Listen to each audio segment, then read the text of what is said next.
this committee, Faris Al-Rawi, Attorney General and Minister of Legal Affairs. May I ask, beginning with Member Richards, for the introductions across the table? Good morning, colleagues. Paul Richards, member. Morning, Wade Mark, member.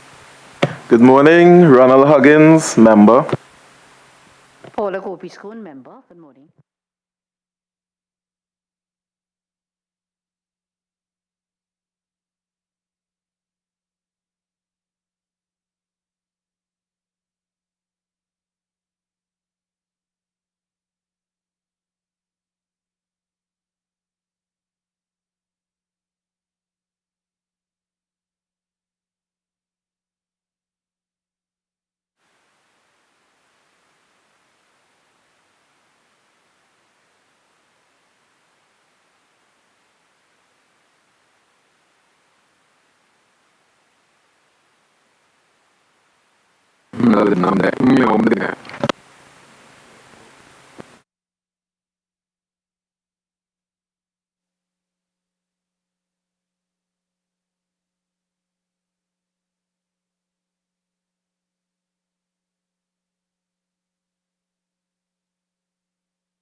Morning, everyone. Thank you so much for your attendance before the Joint Select Committee this morning. I should indicate that we are recording these proceedings. It's part of the public aspect of the Joint Select Committee's work. And we intend that it be rebroadcasted on Thursday of this week.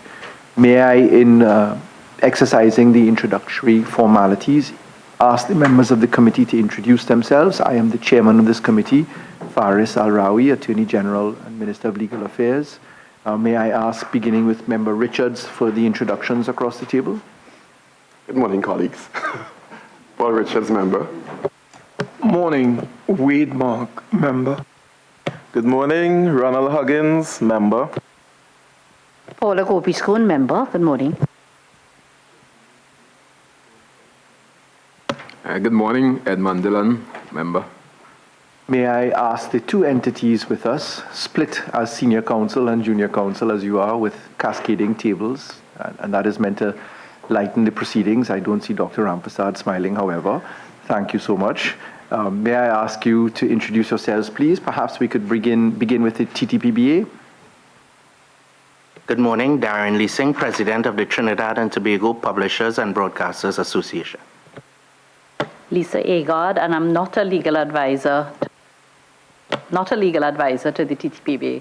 Our company is actually a member of the TTPBA. The rest of your team at TTPBA, and then we'll take Matt.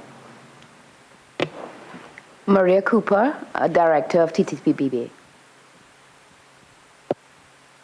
Kwesi Prescott, ICT Consultant with the TTPBA. Thank you. Members of Matt, please. Joel Julian, the Vice President of the Media Association. I just want to apologize for the absence of the President, who is out of the country also.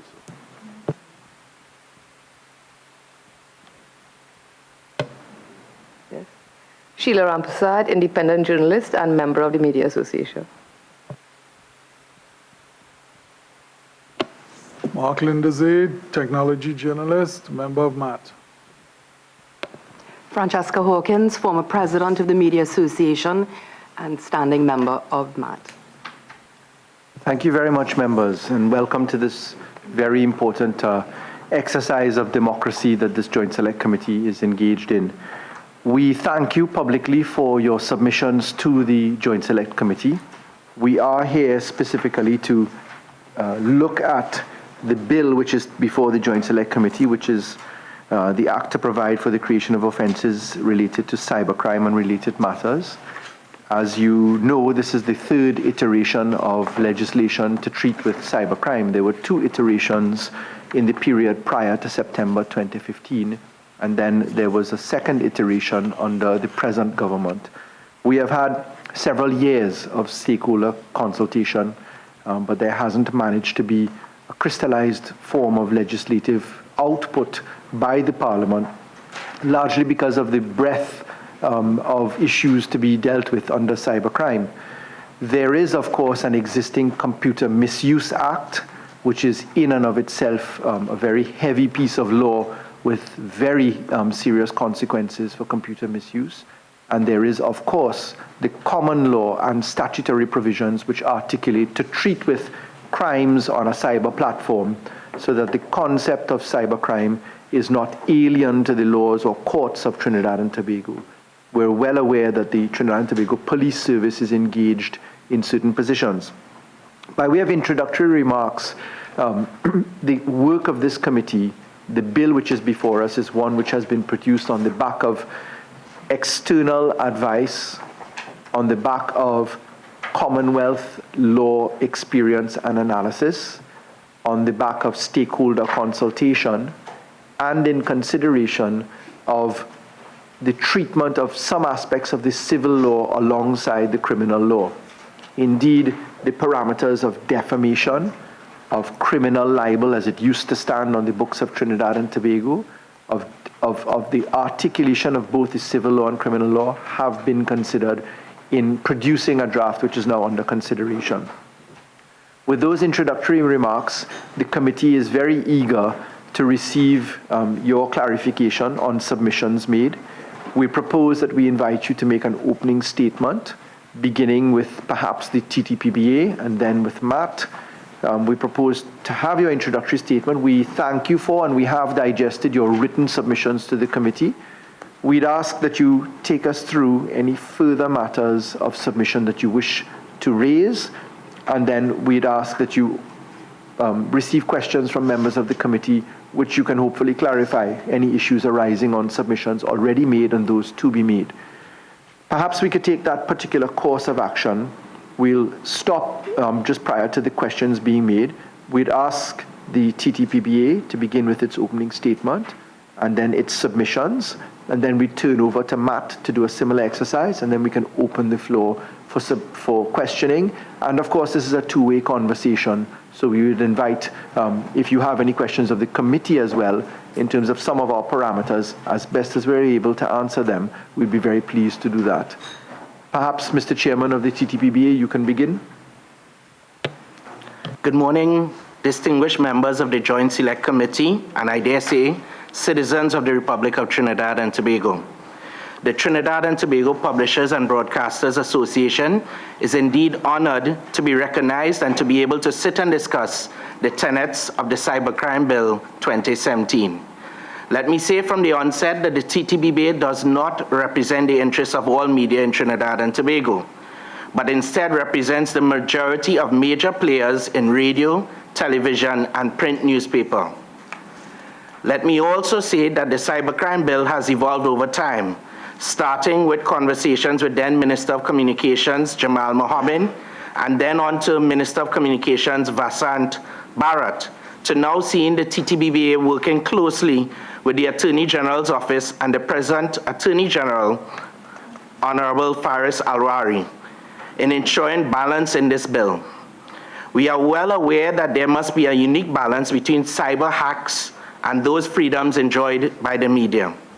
I must underscore a quintessential difference between hacks and those amongst us who painstakingly seek the truth and work assiduously to informing, entertaining, and educating the public at large. Many call themselves journalists, but a reporter is not a journalist. A journalist is a reporter. For example, Independent Senator Richards can easily be classified as a journalist, but I dare not call myself a reporter or a journalist, though over the years I have honed in their craft. We understand well the implications of this bill as it works along other bills gone and those yet to come. The TTPBA will continue to work with its media partners locally in MAT, regionally in the ACM, and internationally with IFEX, IPI, Article 19, to name but a few, as well as the government of the Republic of Trinidad and Tobago, on a myriad of fundamental issues affecting the polity, while striving to maintain its core principles of protecting and preserving the right of people to know, holding the responsibility and undertaking to encourage practices that will strengthen and maintain the broadcast and publishing industry by improving industry standards through education and acknowledgement of organizations and individuals who have contributed significantly to the industry, by creating a legal framework and regulations, by representing its members through discussion, suggestions, and objections with governmental and other agencies who impact on our media sphere, by existing to encourage an exchange of information among members that will assist the association in making decisions that affect the broadcast and publishing industry, and by protecting the freedom of expression for all. We thank you for the audience and welcome a healthy discussion this morning. May I inquire, Mr. President, first of all, thank you for your introductory remarks. We, in considering your submissions made under cover of your letter of the 16th of June 2017, we noted submissions concerning Clause 8.2, which dealt with the concept of passive receipt of computer data. We also noted your submissions in respect of Clause 18.1, where some analysis of the concept of harm and serious emotional distress within the context of considering cyberbullying was expounded upon. May I ask if there are any further submissions beyond these two specific clauses that the TTPBA wishes to bring to the attention of the Joint Select Committee? At this time, no. The TTPBA is comforted in the position that we have put forward that balances the equation for all involved. Thank you very much, Mr. President. May I ask the Vice President, Mr. Joel Julian of the Media Association, to make his introductory remarks, please? Okay, first of all, I just want to thank the committees for having us present. We believe it's a good start in terms of the discussion and how we can move forward with the bill. The Media Association of Trinidad and Tobago represents media workers. Apart from that, we also advocate for freedom of the press. Probably preaching to the choir here, but as legislators, you all know that enshrined in our Constitution is freedom of the press. And looking at the cybercrime bill, there are two clauses in particular that we believe will have serious, grave issues with freedom of the press. And those clauses are Clause 8, Clause 12. In Clause 8, we have the situation, I don't know if everybody should probably have the bill in front of us, right? But going through Clause 8, it says, Clause 8 seeks to create the offense of illegally acquiring computer data. This offense would carry a fine of $100,000 and 2 years imprisonment on summary conviction, or a fine of $500,000 and 3 years imprisonment on conviction of indictment. This clause also seeks to create the offense of receiving or gaining access to computer data, knowing that it is obtained illegally, and would carry the same penalty as that of the offense of illegally acquiring computer data. We believe that there needs to be exemption for journalists when it comes to this clause. The harsh reality is that this could be the death of investigative journalism. And globally, locally, we always have the discussion of the right to privacy, the right to the public knowing, public knowledge. So, and that will never be black and white. That situation will never be, we will not all agree on what the public needs to know and what is the right to privacy. But we just believe that in terms of Clause 8, investigative journalists receiving data from someone, that the organization, the individual as a reporter, as a journalist, realizes that this needs to come forth. With these offenses, we're looking at a fine of $100,000, 2 years imprisonment.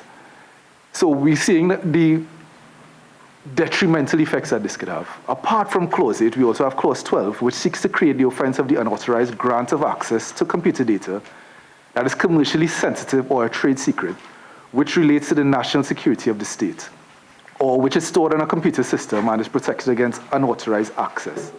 This offense would carry a fine of $200,000 and 3 years imprisonment on summary conviction, or a fine of $500,000 and 5 years imprisonment on conviction and indictment. So yet again, we see the adverse effects that this could have on investigative journalism and journalists actually doing the work that needs to be done. We have seen many instances locally, internationally, where information has come to the fore that somebody would have supplied to a journalist. And the harsh reality is that in Trinidad and Tobago, sometimes people trust journalists more than they trust the police service. So somebody who may have access to information and believes that this information needs to come forward, they may come to a media house and provide that information to a journalist, knowing that the standards that the media house sets, and the journalist will also have, being a responsible journalist, of what steps need to be taken to bring that forth.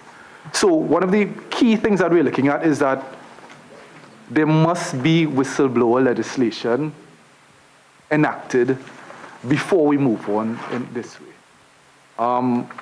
Apart from that,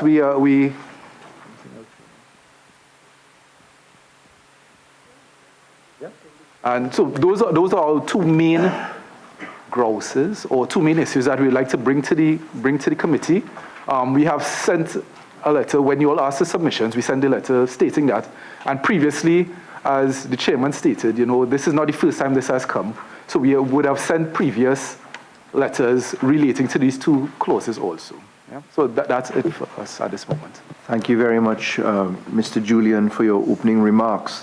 Are there any other clauses apart from clauses 8 and 12 that you've identified so far that you wish the committee to be alerted to? We, of course, do acknowledge your submission on the cover of letter dated June 7th, 2017.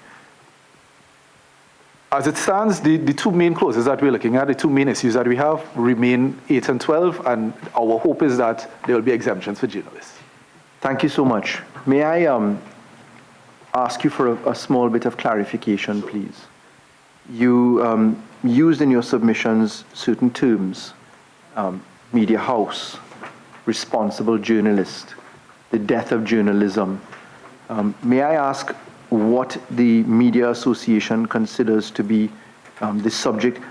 Does the media house concept separate out the individual journalist, the freelance journalist? And if so, what is the definition of journalist that you're asking us to consider? How does one disaggregate and differentiate between that nameless, anonymous, or pseudonym, or nom de plume entity on the internet, as opposed to the traditional media house journalist? What is a journalist is my first question. I'd just like to defer to our former president, Francesca Hawkins.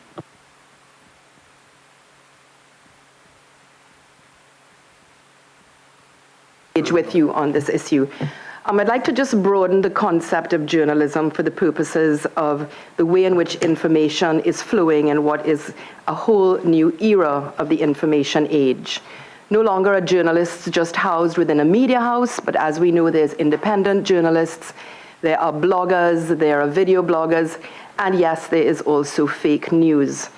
I think you would be aware, Mr. Attorney General, that internationally, because of these complex definitions and changing borders of the way in which information is brought into the public domain, the question of public interest remains at the heart of what is the work of journalists in the classic sense of traditional media, as well as independent journalists, bloggers, and other sources of information. So while the work of the public interest is at the heart of the work of the journalist, public interest is at the heart of all kinds of information that comes into the public domain with the objective of holding public funds to account, public officials to account, and other kinds of wrongdoings in the civil sphere. So I just want to put out there for the benefit of all of us that we are talking primarily of public interest at the heart of not only journalism, but all flows of information that hold public officials into account. So the test is not so much about what is the profession of journalism and who is practicing it, but the test is about the public interest at the heart of the flow of both journalism and wider flows of information into the public domain. So the concept I want to put forward is the public interest. Thank you very much. Before I invite other members to contribute, I just have two further questions. The first one is there any objection to the construct of Clause 8.1? Clause 8.1 is targeted towards the hacker, quote unquote. A person who intentionally and without lawful excuse or justification accesses a computer system without authorization or by exceeding authorized access and obtains computer data commits an offense. So my first question is that public interest argument centered at all upon the creature of the hacker, which is addressed in Clause 8.1? If I may, sir, allow me to place on the record a statement of what I believe a journalist is, where you may be seeking to find out what a journalist is not and the relationship between hacking and journalism. To my mind, a journalist sources and packages information in the public interest for wide dissemination and consideration. I think as a general rule, we can discuss around the idea of a journalist. The idea of hacking, the idea of breaking into networks to access information without that specific clarity of purpose is something that we would like to treat with separately. So I don't believe that a journalist is a hacker, though a journalist may seek information from multiple sources. But to the best of my knowledge, the act of journalism is not an act of aggression, but an act of information sourcing through multiple channels. Just to clarify, please, insofar as the law is proposing a formula which is specifically clear to ground an offense, please correct me if I'm wrong. I understand your position to be that notwithstanding the fact that journalists may access different sources of information, which of course are traditionally confidential, the Media Association does not equate that with allowing a journalist to hack the information himself or herself, i.e. intentionally and without authorization obtain computer data directly. Is that the position?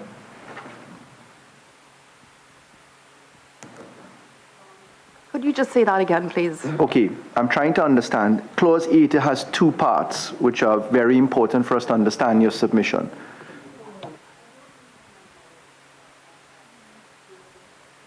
Sorry, would you put your mic on, please? In the middle. Thank you. I think what Mr. Lindsay is saying is that journalists are not hackers. The journalist is somebody who functions as the person that, as he says, receives information or investigates accordingly, but the act of hacking per se is an entirely different function. I mean, in my knowledge, I have never, even internationally, even heard of journalists hacking. Even in the case of the Panama Papers, some of the big stories around the world, correct me if I'm wrong, but I do believe there's a big difference between one who sits down, engages in computer networks and to hack versus someone who receives information for the public interest. Thank you very much. So I take it that the Media Association's point of view is that a hacker ought to be met with a criminal sanction. Yes or no?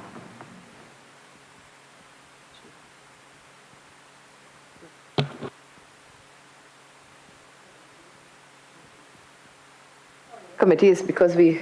Understood. No. Yeah. Obviously hacking is, and I think that is what Mark was trying to say, that it is an act of aggression, and it's an act of aggression against some entity. So the business of journalists engaging in hacking and what the Media Association has an obvious position, I think, which is that we cannot support hacking and it cannot be condoned. There is an element to the conversation that, if I may just introduce, that is in a sense outside of the bill that is in front of you. So that while we look at the bill in terms of its individual clauses and with that level of specificity, And I understand that to be the remit of your committee, and that is why the approach would be thus. I think it is also important to understand the access to information environment in which journalists work and in which this bill is seeking to make an intervention. The Data Protection Act, the Whistleblower Protection, FOIA, Freedom of Information Act, defamation and libel, those are sort of the legislative markers that help to sketch the context and the environment in which journalists function. Perhaps not exhaustively, but certainly in large measure. If there is at any point an assumption that accessing information is easy, I'd just like to disabuse the committee and the public of that notion. It is actually extremely difficult. And this is not necessarily only confidential information. It is generally information that people in various sectors wish to suppress, that may be generally for the public good and that the public ought to know and should be available as a public interest disclosure, but that people wish to suppress for any number of reasons, right? The environment, therefore, in which journalism operates at the moment in Trinidad and Tobago is an environment in which we are constrained in a number of ways, and where access to information is extremely difficult, and sometimes very basic information. Which public official bought one with how much money? At what point? With taxpayers' money. Extremely difficult to come by. So that there is a date, for example, that I have been trying to get out of the judiciary since 2014 via Freedom of Information requests and via a number of other things that have not been forthcoming. And we have several examples of that, that if the committee wishes later on, I am willing to explore with you. So that whereas the Freedom of Information Act is, I think, a robust and an extremely good piece of legislation and is biased in favor of public disclosure, that Freedom of Information Act is operating as well in an environment where we do not have a culture yet. We may have a developing culture, but not a culture yet embedded in the society or consolidated in the society of transparency and disclosures. So that even when you want to ask who bought a vehicle, for example, on a tax exemption, say a member of parliament, it takes an extremely long time to get that information, one, and there are very, very wide interpretations, variations and interpretations of the Freedom of Information Act across government ministries. So energy will say, yes, we could give it to you. Tourism will say, yes, we'll give it to you, and never give it to you. Education may say, no, we're not giving it to you, we're invoking this section, etc. And in that regard, I don't want to miss the opportunity to say to the Parliament that the Parliament has been exceptional in terms of responding to media requests and to Freedom of Information requests that we have made. But what I'm essentially trying to do, committee, is to sketch the environment in which journalists work, and therefore parts of our concerns with provisions of the Cybercrime Bill is not only the specifics, as it were, of the clauses, but the environment into which the Cybercrime Bill is intervening. So that if we feel that we are already circumscribed by libel and defamation laws, by vastly differing interpretations among government agencies, ministries, state enterprises on interpretations of the Freedom of Information Act, if we feel and have experienced that whistleblowers and so our sources are likely to feel in some way threatened, or particularly threatened by the provisions of this act and of this bill, and therefore not provide information, that too informs the way in which we will see the bill, if I'm making my point clear. Thanks so much. Thanks so much, Chairman. I have my second question. I had indicated I have two before the floor is opened. I wish to acknowledge the arrival. We had received excuses earlier for late arrival from Member Padarat and Member Ramkisoon, who are now with us, and I so introduce them. My second question, having received a clear answer for Section 8.1, my second question relates to 8.2. 8.2 is the receiver of hacked information, where there is a treatment where a person who intentionally and without lawful excuse or justification receives or gains access to computer data knowing the same to have been stolen or obtained pursuant to one, which is hacking, commits an offense. Am I correct in understanding that the caveat that the Media Association wishes us to consider, and also the TTPBA insofar as they join issue with A2, is including a sufficient defense by way of public interest along the lines of what one would traditionally consider the Reynolds principle in the civil law context? That is where a certain exercise of public interest is put into the considerations prior to publication, regardless of whether it is true or not. I'm putting it in its very simplest term. Am I correct in understanding that if Section 8.2, which is the receiver of information, i.e. a source gives you information, and in the public interest the media wishes for that to be carried, would it suffice if that public interest consideration along the lines of a Reynolds principle, which is known to defamation law, if that were included, how do you consider its inclusion would affect you or your submissions?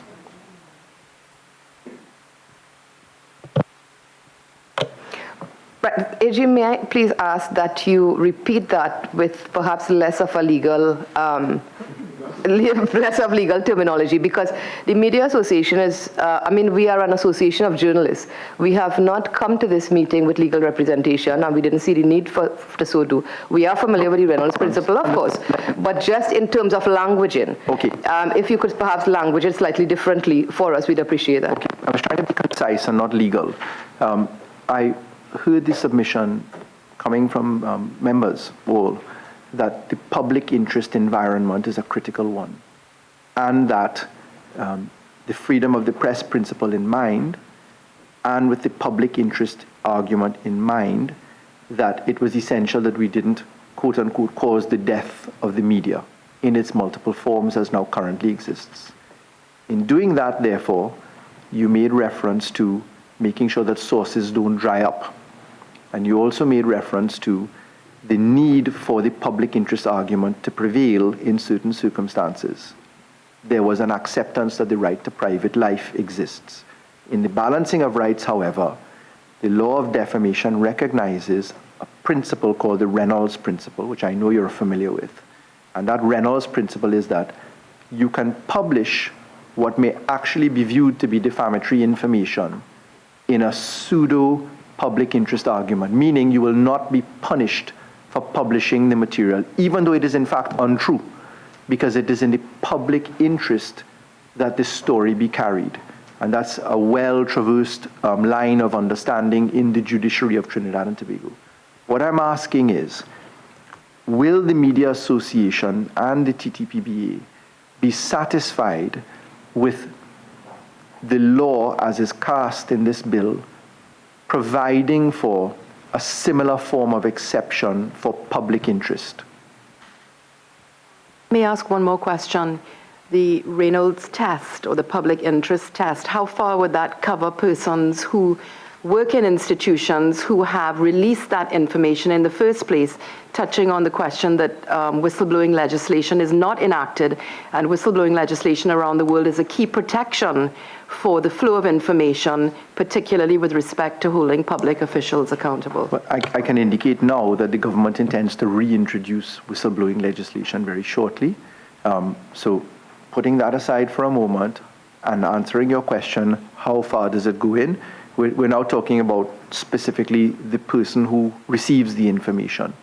So the hacker is an 8-1 who intentionally and without authorization goes and hacks information, remains on a computer system. We're separating that out.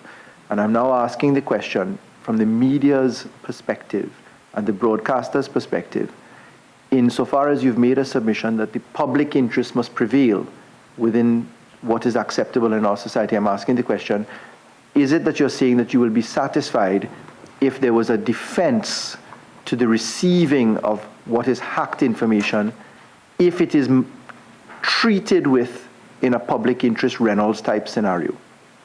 My quick scan of the Reynolds defense here turns up the idea of qualified privilege. Yes. Which applies to the person who publishes. Yes.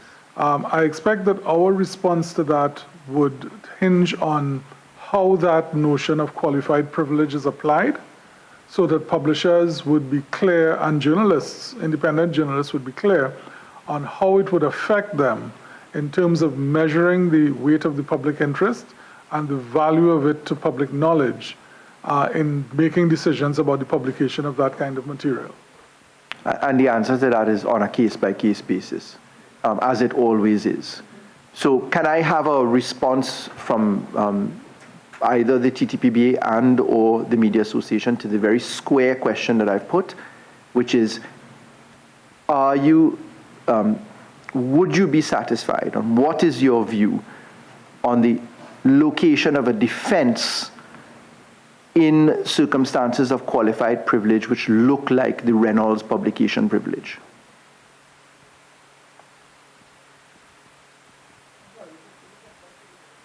Both. Okay, as stated from the beginning, our representation here is on behalf of the entire media. Is it possible that we can forward a written response after collaboration with our members? Yeah. Because it's just that we don't want it to be a situation, and we never want it to be a situation where our personal responses end up being response for the entire association. I'm just trying to make sure that I've crystallized what your concerns are and what the proposed remedy for concerns may look like. So I understood hacker, which I posed as a question. Now we're talking about public interest and publication by quote-unquote journalists. And the argument which was put to the committee is there is a public interest argument, and that ought to be considered. The closest example to public interest argument is the qualified privilege in the Reynolds situation, where the material doesn't even need to be true, but there is a certain routine that you go through to establish on a case-by-case basis, in which case one has a defense, albeit that that is on a civil standard. So I just wanted to get that specific response, because it is addressing a concern in respect of Clause 8.2, which both the Media Association and the Publishers Association have presented to this committee. And I accept that we'd be very pleased to receive your response. May I, having made my two questions on the floor, open the floor to members of the committee, please? Okay, thank you. Good morning. Mr. Julian,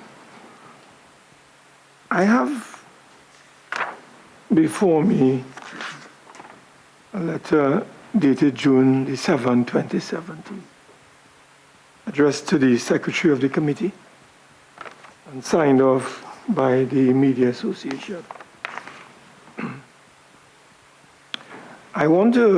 This is a joint select committee, and we need to be very specific at times, because at the end of the exercise, we would want to faithfully record and represent the views of the Media Association in our findings, recommendation, and final report.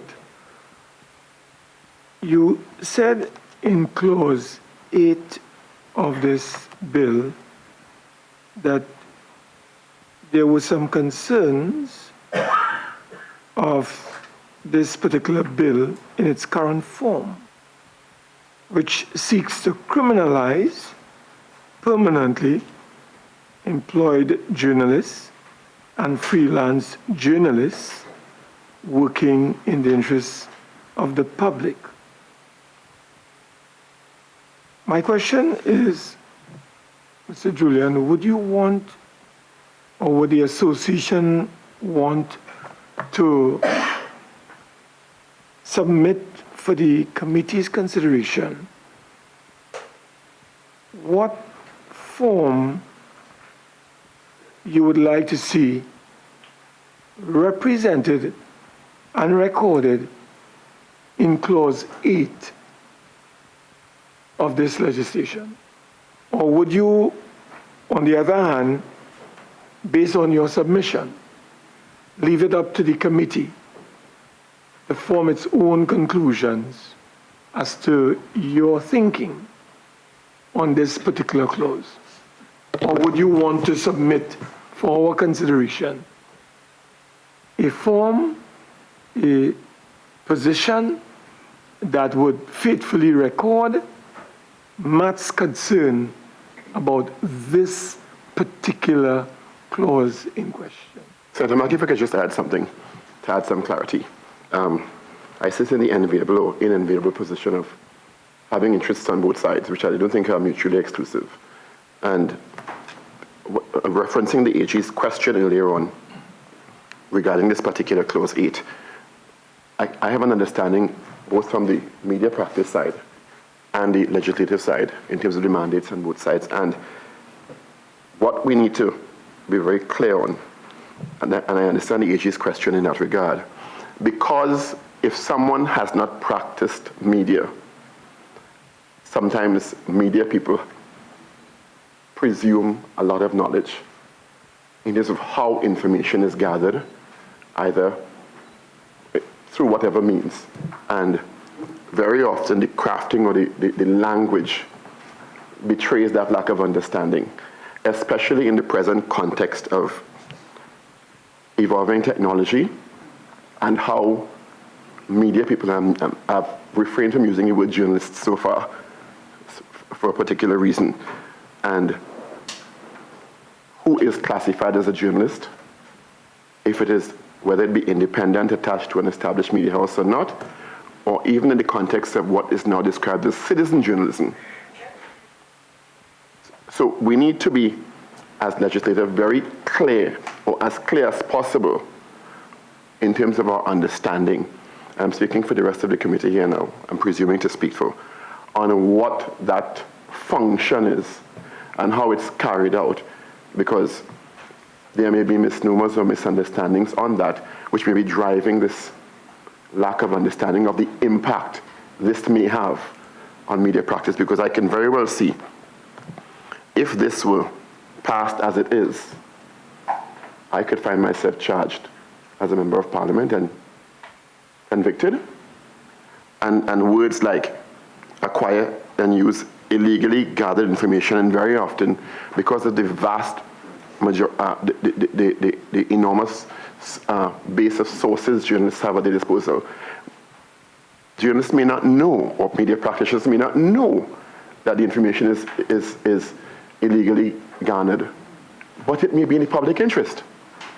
So I think the understanding of that clarity and that for the committee is very important moving forward, because it will add a lot of clarity in terms of how this may be redrafted to facilitate the indispensable work of the Fourth Estate. So I don't know who would want to go into that. I understand Francesca and Mr. Lindsay added their pieces, but they were kind of also conflicting, because on one hand, Mark indicated, Mr. Lindsay indicated that, well, collection and distribution and publication of, and Francesca also indicated, well, she has a different perspective, and people may get caught in terms of those discrepancies. So if people could go into a bit of detail where that's concerned, especially in the evolving landscape. So could we separate out those two? The first question put by Member Mark relates to the submission as to specificity of language in Clause 8, and then the second aspects addressed by Member Richards is on the table as well.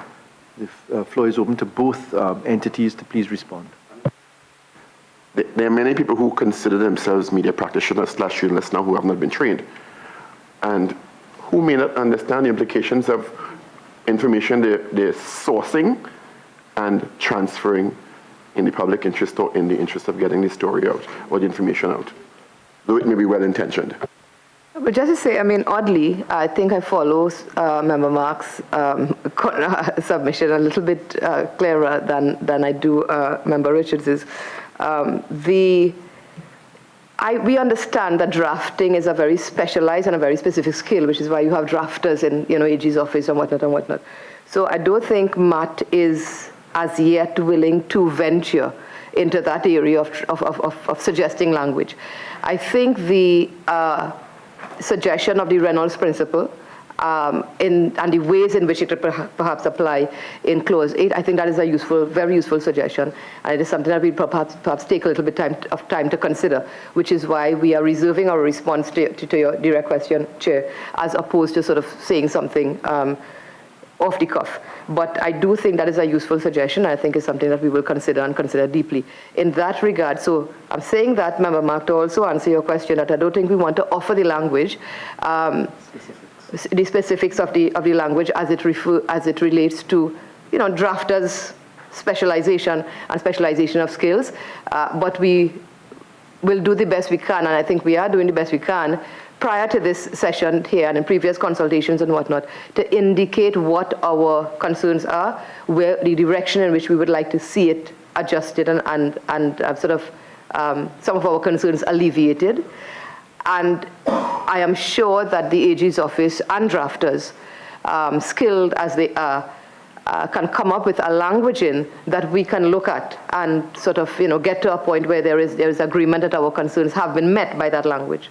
See, what I'm trying to get is that, are we saying, when I say are we saying, is the Media Association saying that insofar as Clause 8, Subclause 1 and 2 are concerned, you would like to have those clauses removed from the Cybercrime Bill and redrafted to properly reflect the thinking of the Media Association?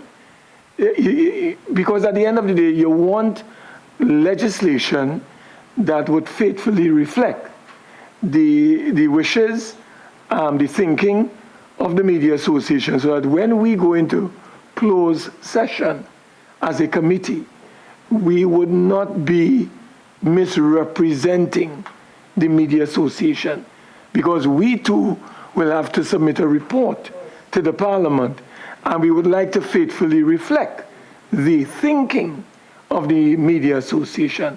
And that is why, whilst, as I said initially, you do not have to go down into drafting. I don't expect you to do that. But at least you would be able to guide us as a committee so that when we retire to consider your submission, we will properly represent the views in terms of a clause that would capture, in essence, the thinking of the publishers and the media workers. That is my concern.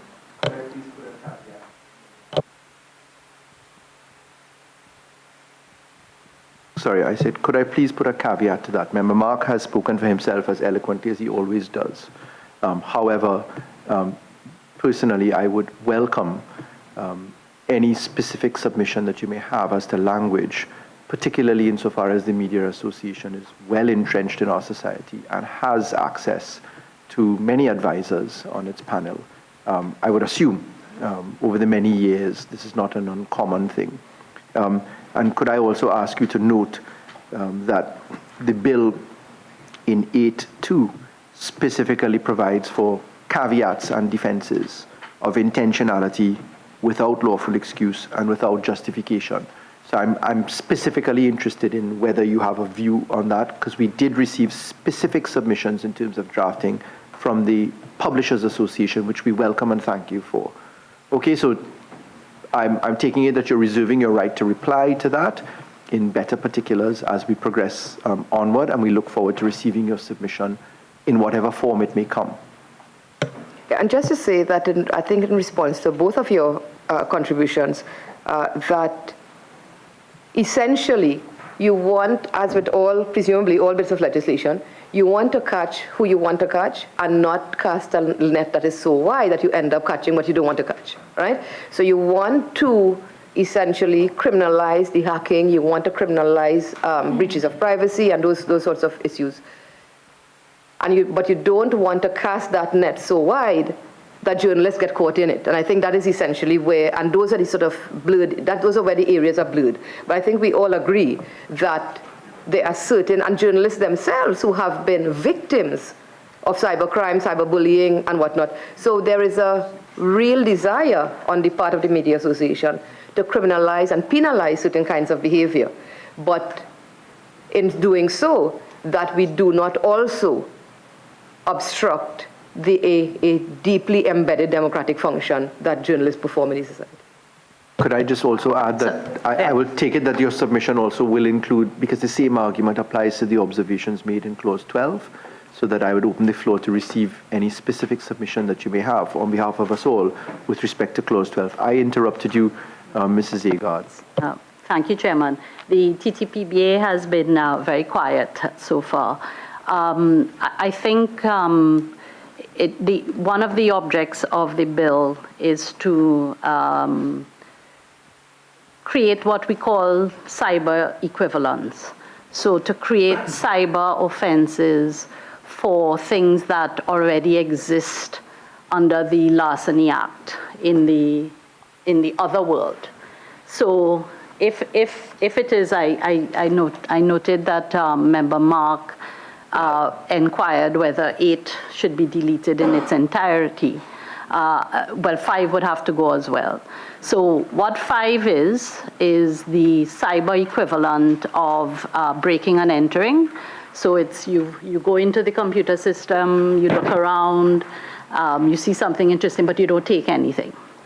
8 is the cyber equivalent of larceny. So you go into the computer system, you look around, you see something that is useful to you, you take it out. If you note in our submissions, Chairman, we were very clear that as far as the TTPBA was concerned, those particular provisions, Clause 5 and Clause 8.1, should remain as they are cyber equivalents of breaking and entering and larceny.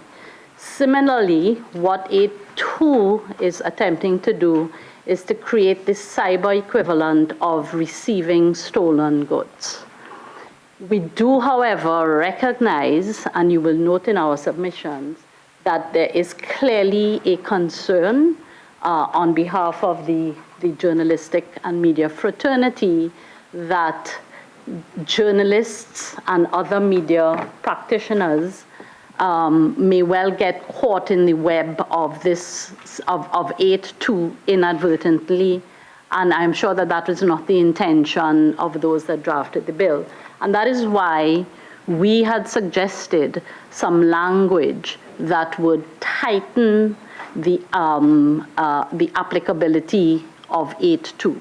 So we did suggest some language. However, I was very heartened, Chairman, by your suggestion that some kind of public interest defense along the lines of the Reynolds case be included in 8.2, which would in fact... Just to clarify, I'm asking for your views on it, okay? Oh, I think it's an excellent suggestion. I was catching the submission in the statement of public interest as offered by several members of, so I wanted to understand if that is what you were saying. I think it's an excellent suggestion, and I think it can potentially, depending on the actual drafting, go a significant way to allaying the fears of journalists and media practitioners in terms of the applicability of 8.2, notwithstanding the fact that we recognize that under 8.2, you have to have the mens rea, you have to have known, and a prosecutor will have to prove that you knew the data was stolen, etc.,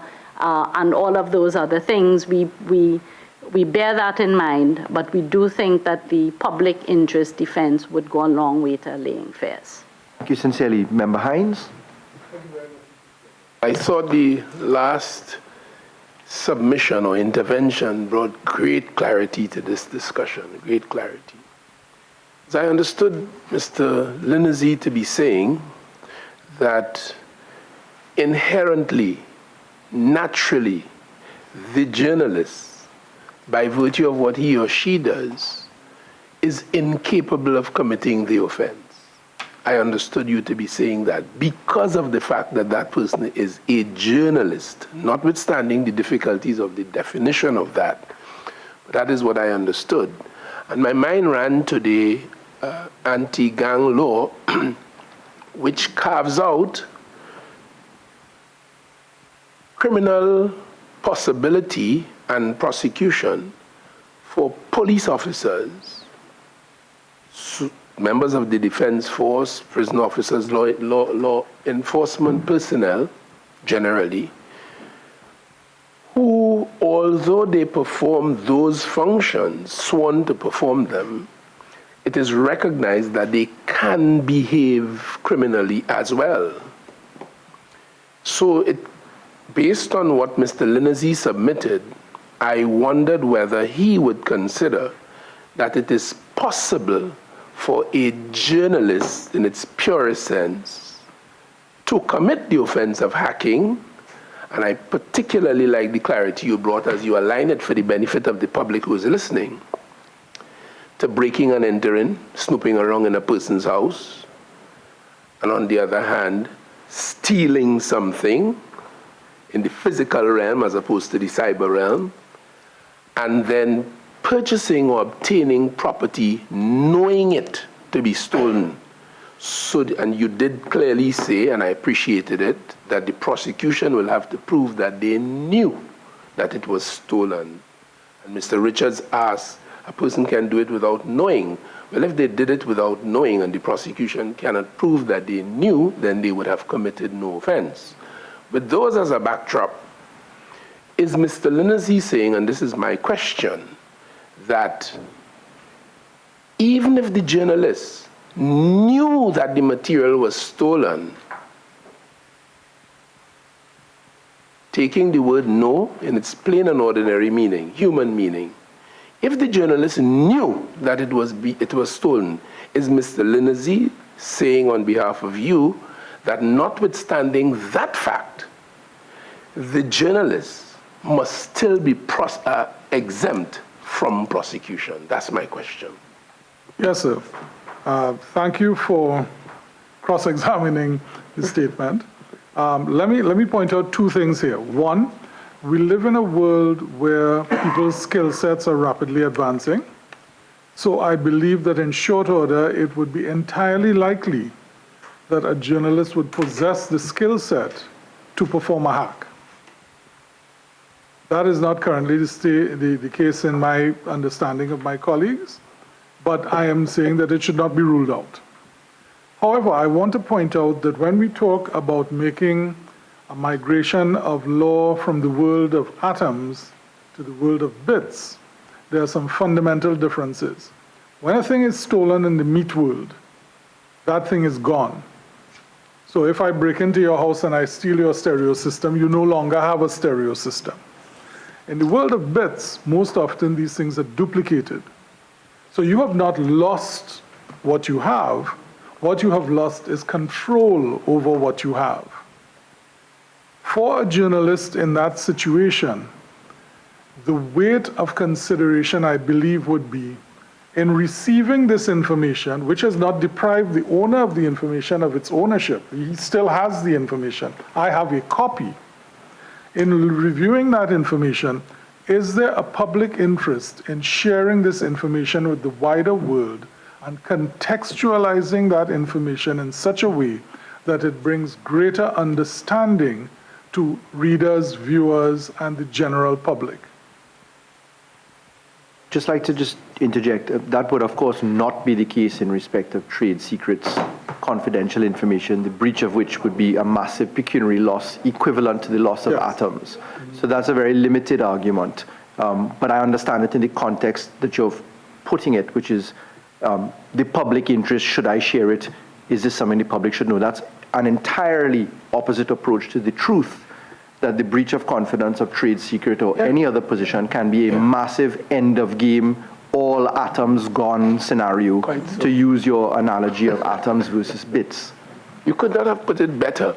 And when I would have lost the control, ownership implies control. Ownership implies I do what I want with my thing. So when you take the control, it's almost like my dog, it's my dog, but he's gone down the street, can cause tremendous harm down there.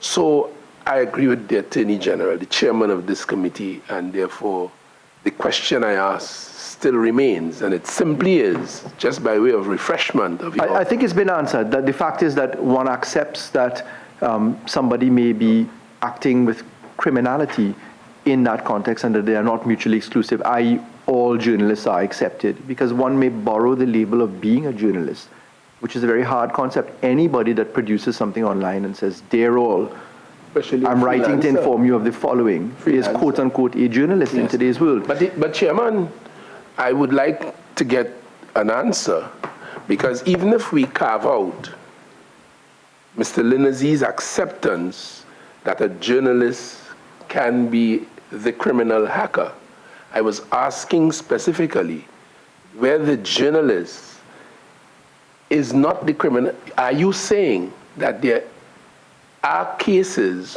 where the journalist, knowing all of that, ought to be exempted because he must not be considered a criminal hacker? That's the question.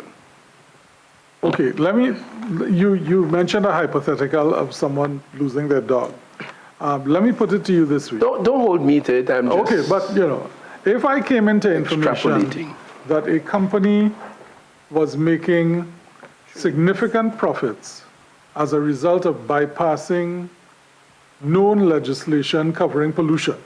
They were dumping stuff into, it was poisoning stuff, people were dying as a result of it or becoming extremely ill.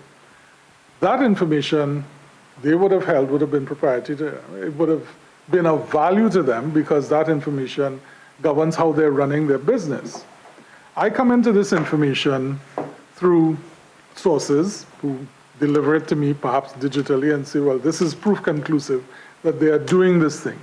The weight is on me as a journalist to decide, should the public be made aware of this business practice that they are engaging in, which is of dubious legality and damaging to both the environment and humans. That would be the weight of my consideration, and that would be the weight of public interest in that matter.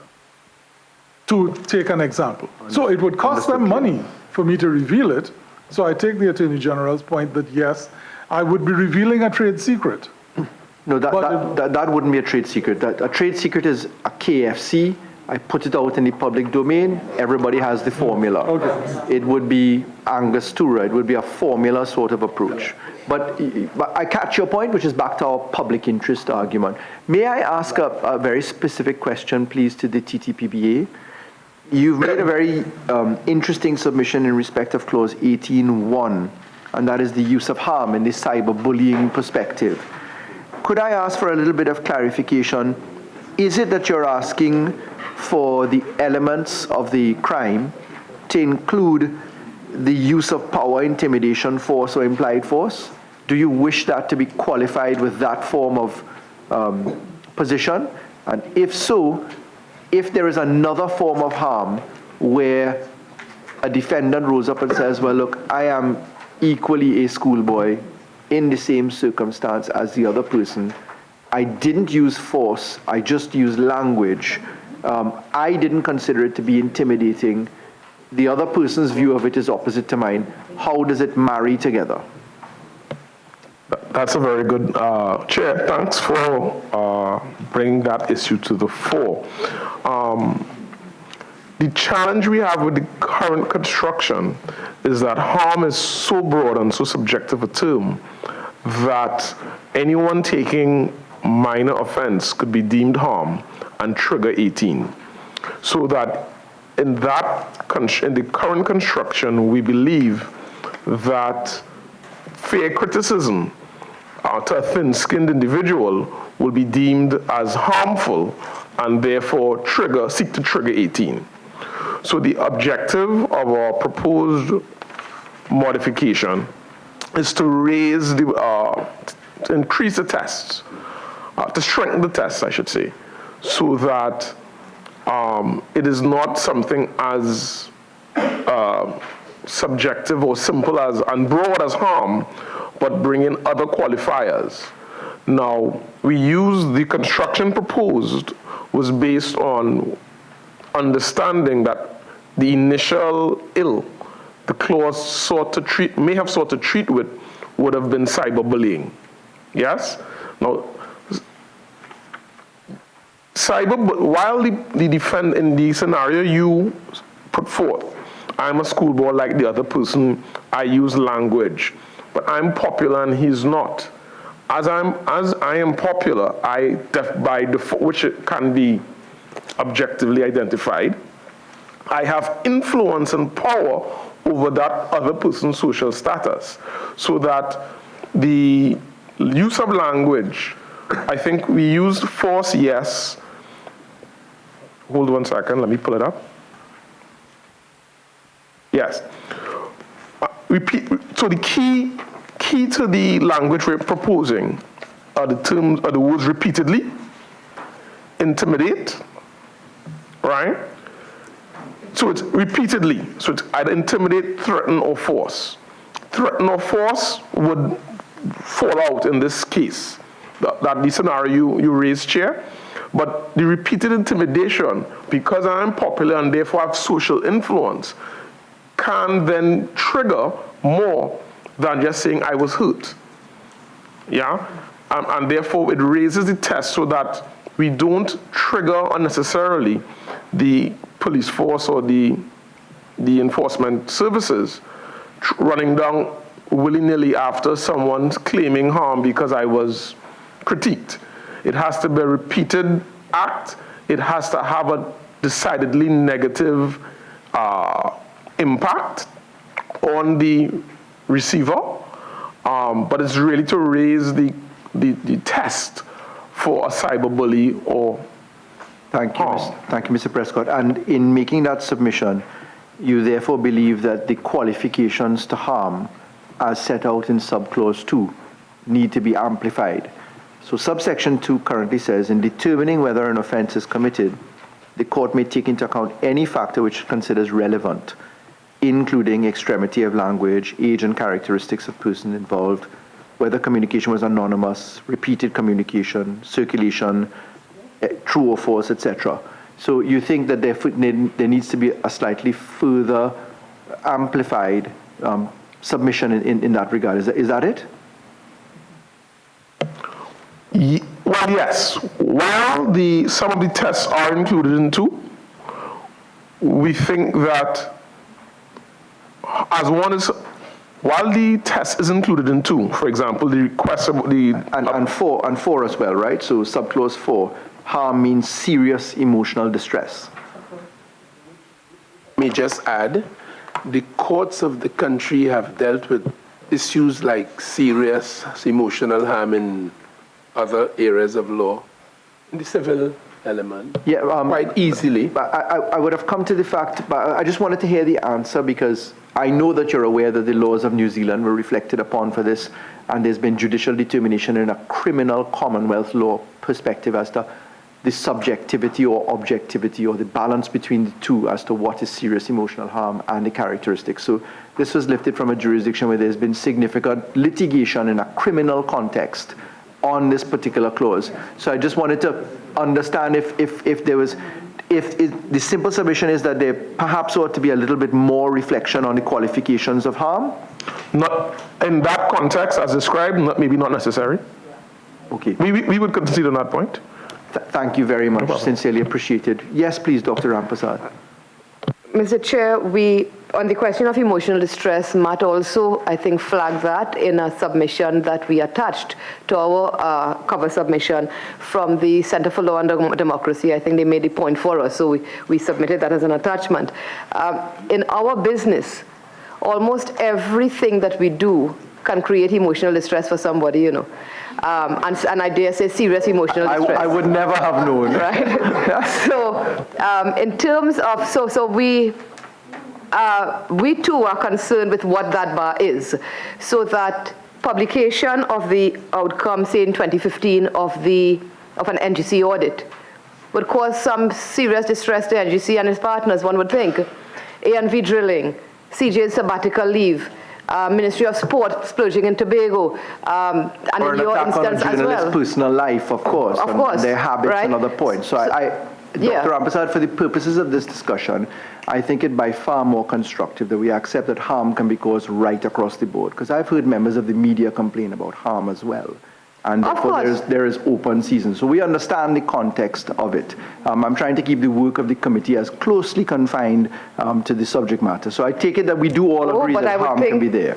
Sorry, Mr. Chair, I would think that we are deeply inside of the committee's remit in making that submission, because I think it's Well, important then I for would committee invite you to be members. balanced in your submission and reflect upon it where the shoe is on the other foot as well. Right. Lest we be viewed to be in a particular circumstance taking one line.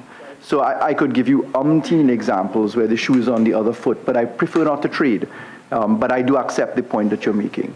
The point I'm making is that our business is about the uncovering, in large measure, uncovering of wrongdoing, and that creates dissonances and that creates complications for people who are the subjects of those investigations. So on the concept of harm, and I've read this submission coming for the attachment, the Center for Law and Democracy, but I didn't quite, I wanted to see if I could get a little bit more out of you so that our mind was focused on what the term of the law should look like.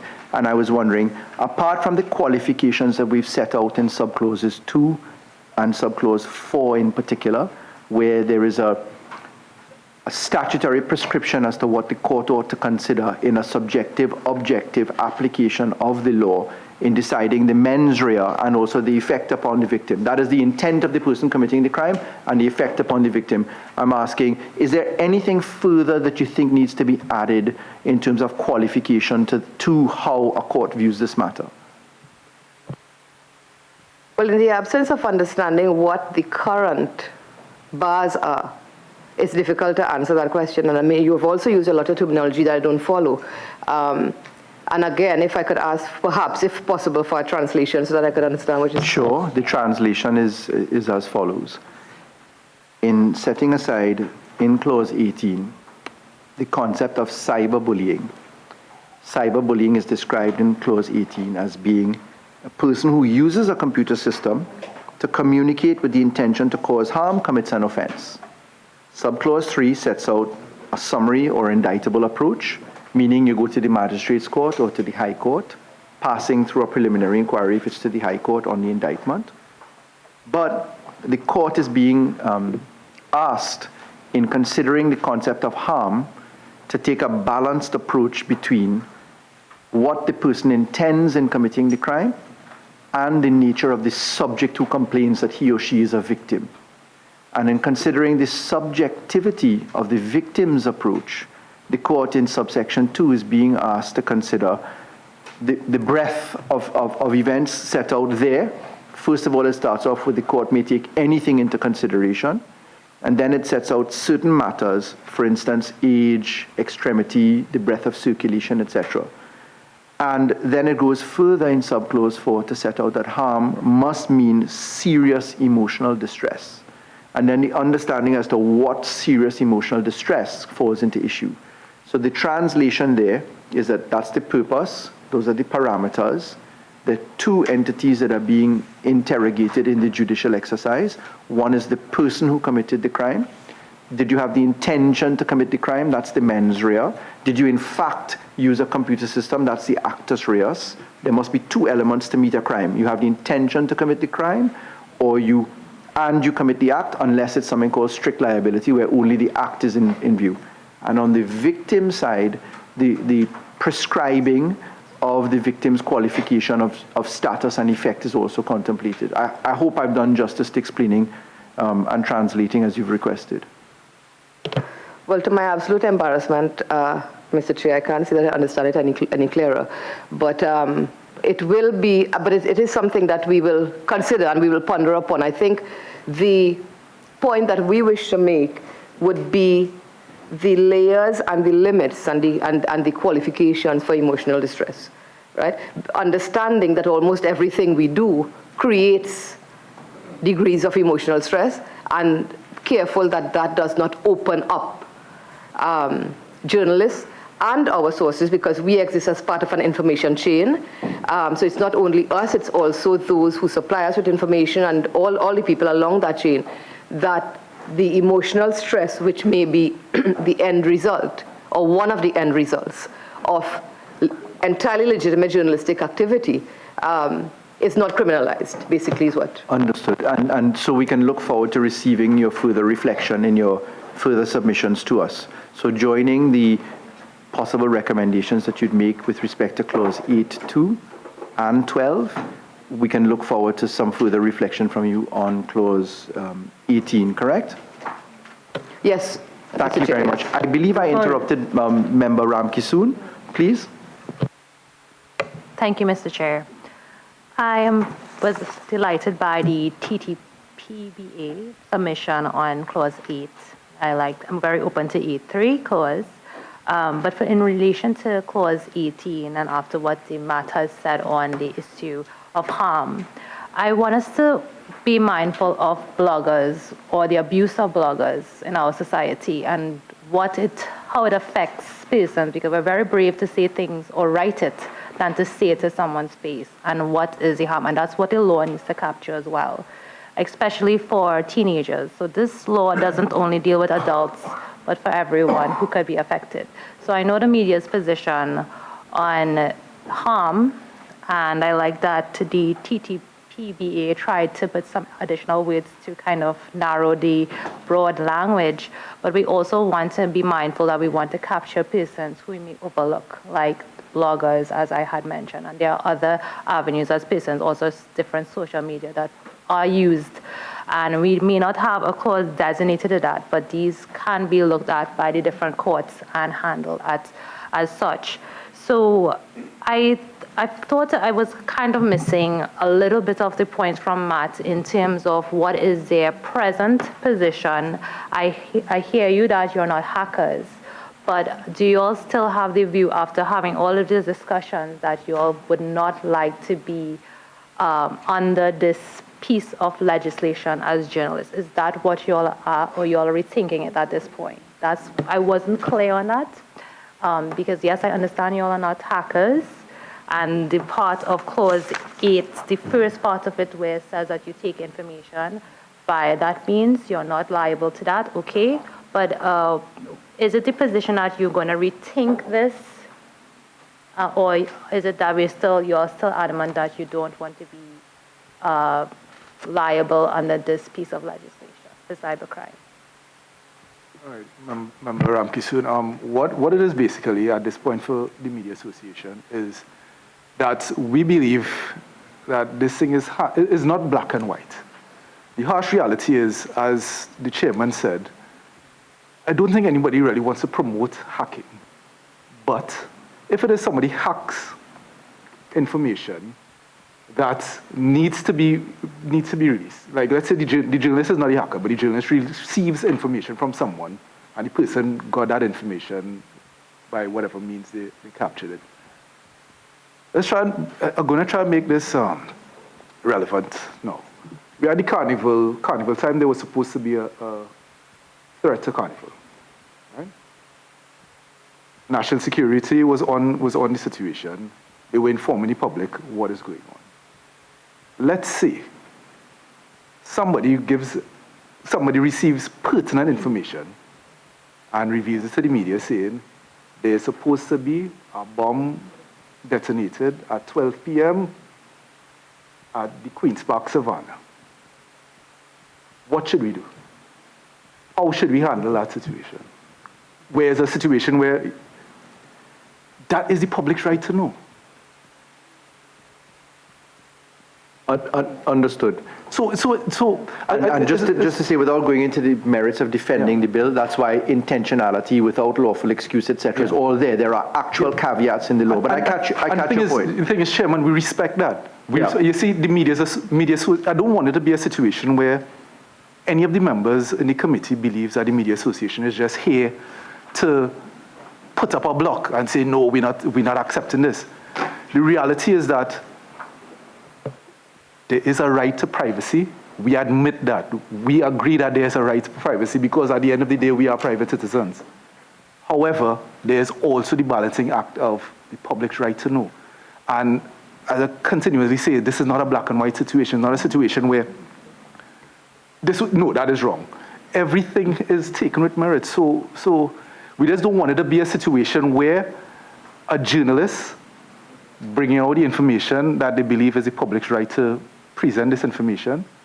And you are now saying, yeah, but what if I am committed to 2 years imprisonment, and you now start to say, no, okay, I'm not going to do this, then... I'm happy to hear that you're saying you're not putting a block, and that's where I'm trying to get at, because when I read your submission, it was that you would like to be exempted as journalists, and my thing is, we don't want to have the abuse as well, because we have citizens who are abusing it, and Senator Richards raised citizens who are what is it, perceived to be citizen journalists. Citizen journalists. Thank you. So everybody know, by the way. Right. I mean, because I could go on Facebook and publish something, right? But that's just, I don't want to use the examples because there's so many examples and the list will just be so long. You use Carnival, for example.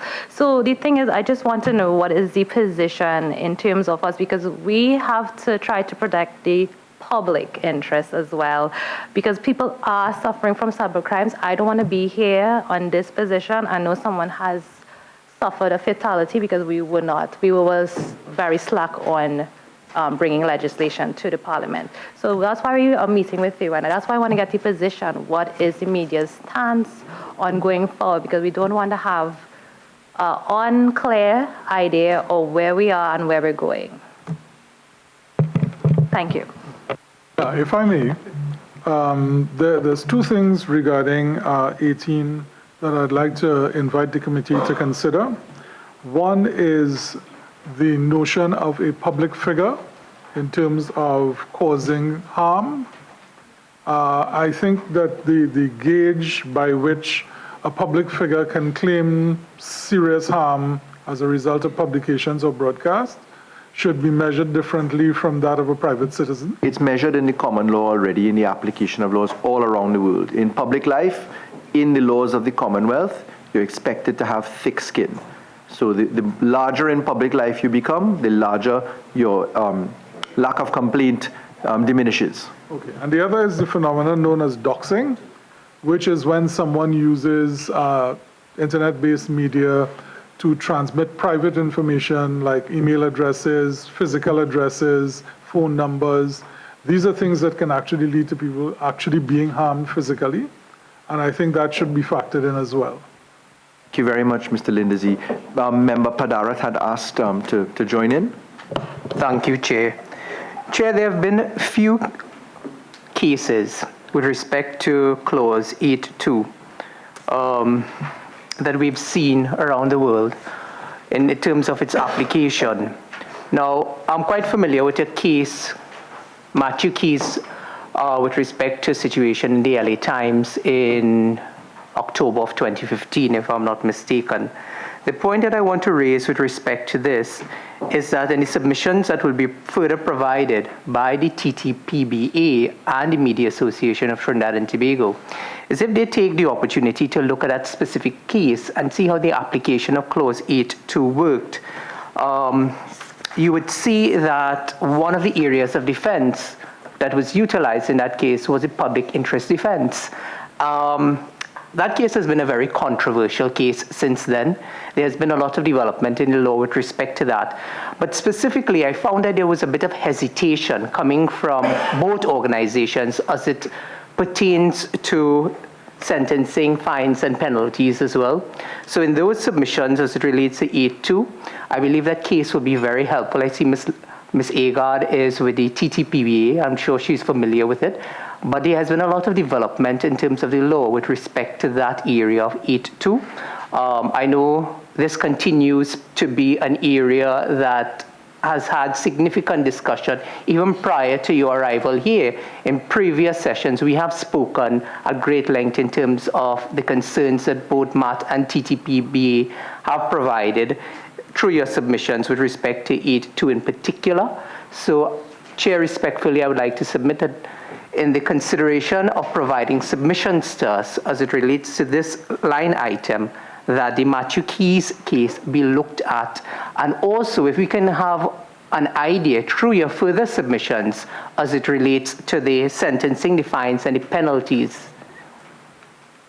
Thank you very much, Member. That's a very excellent submission, which I welcome. Chair. Ladies and gentlemen, we're marching towards a deadline. I must apologize. We have a sitting of the House to come. Minister Hines had Member Hines had asked for one further sojourn into this, and Member Mark, and we are aiming for a cutoff time in the next 8.5 minutes precisely. Thank you very much. Thank you very warmly, Mr. Chair. I may not have this opportunity to speak with these very distinguished citizens. Minister Hines is declaring his interest that he too is a journalist, as we know well. The question that came to my mind was whether a journalist, in the pure sense of that term, can as well and at the same time be a whistleblower. You did ask, Mr. Julian, you did indicate earlier that very often, or it happens, that that persons in the society with information, they have more confidence in the media than they do in the police. You did say that. And I think you said so. And I thought to myself, it may not always be a case of confidence, but it may be about seeking publicity as opposed to wanting to genuinely resolve the problem that the information points to. And then, more lately, when you gave that example of the situation prior to Carnival, assuming there was some big public function at the grandstand or something, and that information came by any means, I'm just paraphrasing you, to the journalists, you said that the public has the right to know. No one quarrels with that. But in those circumstances, the police and the fire and the ODPM, they need to know more quickly.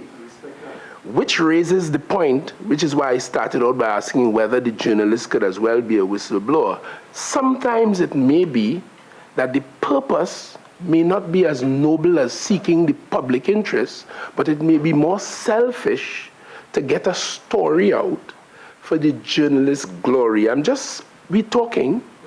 So if in a case like the example you raised, a journalist comes to knowledge that something explosive is likely to go in a few moments, yeah, or later this evening, let's say it's 4 o'clock, show starts at 7, the public has the right to know, we accept that.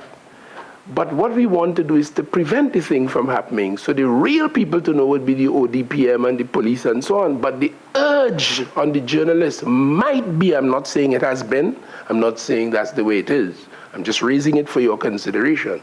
May not be so much the public interest, but as Mr. Hines, the journalist, wanting to get a match on the rest and get big story for my paper. How do you see that in the context of the public interest issue and the example you gave? All right, Senator Hines, in terms of, we're looking at journalists again, we're looking at media houses. Media houses have specific ethics that they ensure that a journalist follows through. I am not saying, and I don't think it would ever be a situation if somebody gives Joel Julian information that there's going to be an explosion at this time, you just run that story. That would be irresponsible. All journalists, is everyone operating at the same standards that you are espousing? As we all know, in every sphere of society, there will be bad apples. There will be persons who do not abide by. I don't want to say bad apples. I just want to say people have who don't abide by. Okay, but different standards of operation. Right. So that's what I mentioned just now in terms of like media houses. Media houses will have specific ethics that they'll follow. I work with the GML group. GML will have their specific guidelines of how you're supposed to handle something. No, I respect that. But just in response to Senator Richards, so with that being said, there are still avenues that you have to go through. So it's not a situation where a journalist will just... I may counter, everyone may have avenues that they have to go through. Yeah. And to add to Member Hines' scenario, suppose this information now being published or broadcast, is done in such a way that it causes harm to people stampeding out of that venue. Okay. Right. So that's so before that. Right. So that's what I was trying to explain. That is when I was going to respond to Senator Hines. That is what I was going to say. There are certain things you have to go through. If you get that information, you're not just going to run with that information. You have to at least get in contact with. No, but no newspaper. Yeah.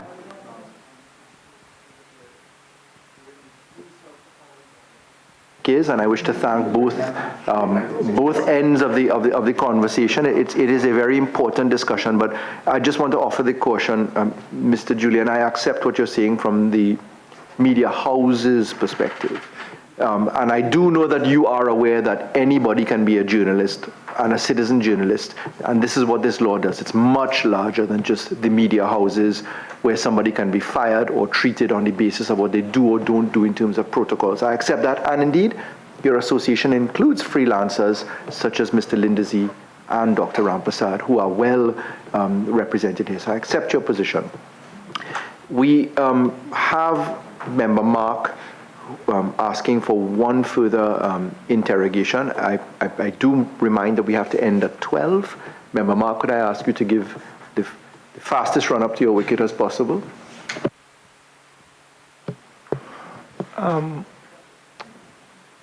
Mr. Julian, would you want to further clarify Matt's concern as it relates to clause 12(1)(b) of the legislation, when you talked about the concept of national security being used in a very, very broad way? Could you elaborate for us?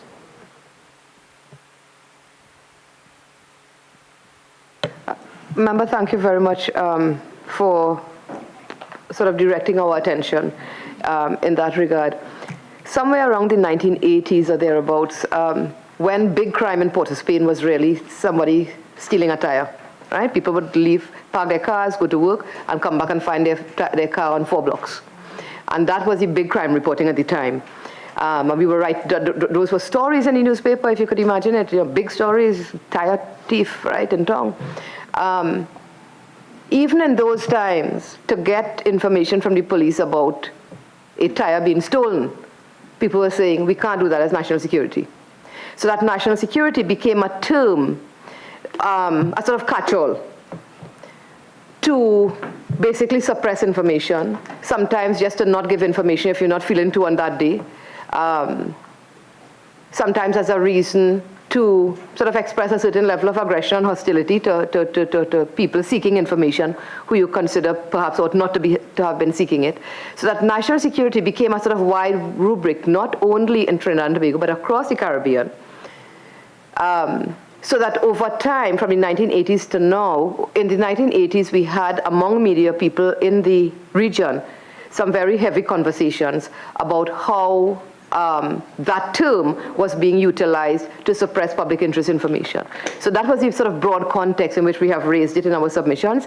And so that simply to say national security is too loose a term, it's too wide, it's too broad, and too much will fall under that and will be invoked, basically, because we've had the experience of it being invoked simply to not provide information that is providable. Yeah, so that was simply the consideration that we wanted to ask the committee to make, to sort of get into some definitions, and we have said to the Attorney General that we will make some submissions to him as well about perhaps how we could sort of constrain the term a little bit. We understand security state, we understand those large matters, but you don't want a term that is so broad that it can be invoked every time you do not want to give information to somebody. Understood. Thank you. So you will be submitting? Yes. We had traversed this a little earlier. Yeah, and we will attempt as best as we can, AG. Thank you very much, Dr. Ramprasad. Members of the TTPBA and Media Association, may I thank you profusely on behalf of each of us and the listening public for taking time out to come and share your perspectives, which are very much important perspectives to a very important constitutional enshrined right, which we are balancing against another constitutionally enshrined right. And that is, of course, the freedom of the press versus the right to to private life as it is cast in our Constitution. We look forward to your further submissions, and we thank you for your attendance this morning on behalf of all members of the committee. May we continue on, suspend at this point, just for a couple of minutes to allow for your departure, and then we will just wrap up the affairs of this committee because we have a sitting of the Senate, in just a little while. Thank you very much.